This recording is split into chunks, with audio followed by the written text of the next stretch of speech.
ফেব্ৰুৱাৰী মাহৰ 20 তাৰিখে অসমৰ প্ৰতিগৰাকী অৰুণোদয় হিতাধিকাৰীক বিহুৰ উপহাৰ হিচাপে আমি আগতীয়াকৈ ৮,০০০ টকা দিম। তাৰমানে প্ৰতিগৰাকী আই মাতৃ যিসকলে অৰুণোদয় আঁচনি পাই আছে, দে উইল গেট, জানুৱাৰীত আমি তেওঁলোকক নিদিওঁ একো, ফেব্ৰুৱাৰী মাহত একেলগে, ফেব্ৰুৱাৰী মাহৰ 20 তাৰিখে একেলগে আগতীয়াকৈ বহাগ বিহুৰ উপহাৰ হিচাপে তেওঁলোকক আমি ৮,০০০ টকা তেওঁলোকৰ বেংক একাউণ্টলৈকে হস্তান্তৰ কৰিম। তেতিয়া আৰু বিহুলৈকে তেওঁলোকে সুন্দৰভাৱে তেওঁলোকৰ বিহু পালন কৰিব পাৰিব।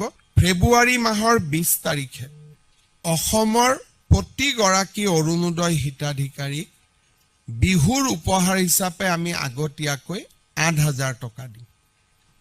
তাৰমানে প্ৰতিগৰাকী আই মাতৃ যিসকলে অৰুণোদয় আঁচনি পাই আছে, দে উইল গেট, জানুৱাৰীত আমি তেওঁলোকক নিদিওঁ একো, ফেব্ৰুৱাৰী মাহত একেলগে, ফেব্ৰুৱাৰী মাহৰ 20 তাৰিখে একেলগে আগতীয়াকৈ বহাগ বিহুৰ উপহাৰ হিচাপে তেওঁলোকক আমি ৮,০০০ টকা তেওঁলোকৰ বেংক একাউণ্টলৈকে হস্তান্তৰ কৰিম। তেতিয়া আৰু বিহুলৈকে তেওঁলোকে সুন্দৰভাৱে তেওঁলোকৰ বিহু পালন কৰিব পাৰিব। ফেব্ৰুৱাৰী মাহৰ 20 তাৰিখে অসমৰ প্ৰতিগৰাকী অৰুণোদয় হিতাধিকাৰীক বিহুৰ উপহাৰ হিচাপে আমি আগতীয়াকৈ ৮,০০০ টকা দিম।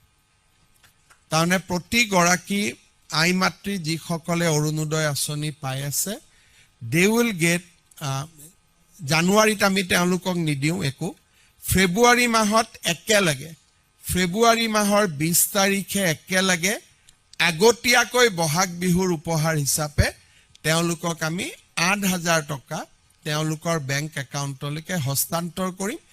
তেতিয়া আৰু বিহুলৈকে তেওঁলোকে সুন্দৰভাৱে তেওঁলোকৰ বিহু পালন কৰিব পাৰিব।